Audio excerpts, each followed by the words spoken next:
再来看总统蔡英文今仔早起出席陆海空军政任长官的典礼有19个人升少将，7个人升中将。另外，针对最近军中逼出强敌案，佮传出讲负责高端武器开发由国防大学理工学院的教授贾明德主持的先进系统工程研究中心方逼讲伊私底下佮有一间成立10档的公司，长期佮中国有合作。国防部长邱国正是讲，这款叛国的行为应该爱清杀，话是讲到正当。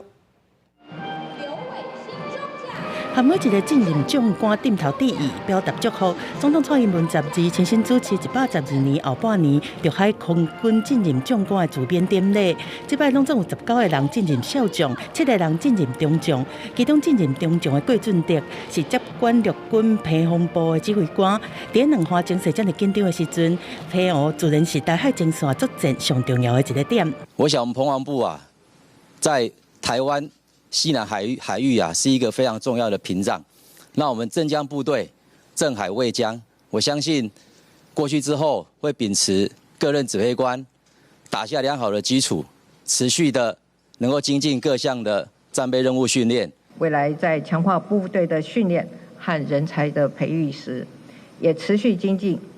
才能在快速变化的局势和环境中提升部队的应变能力。蔡总统讲到要强化部队的训练和人才培育，提升部队的应变能力。不过最近是少年所传出强谍案，国防大学理工学院的教授郭明德主持先进系统工程研究中心管高端武器的研发，亲身主持密宗导料、军艦电子炮等等上百件的研究计划，所防逼出违法兼职，私底下成立公司已经10档，唔但和中国做技术的合作，董事会就伫学校内面开。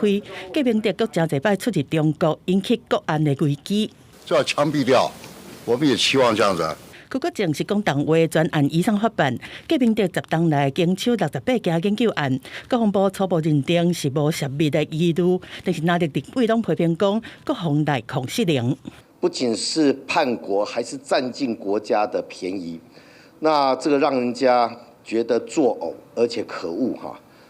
那真正问题是，10年来国防大学到底做了什么内控？这已经不是枪毙一个人的问题，而是整体的部队的状况。国防大学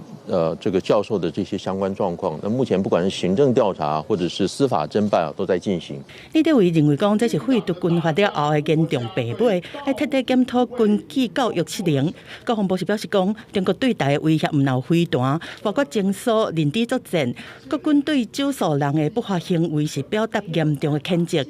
记者综合报道。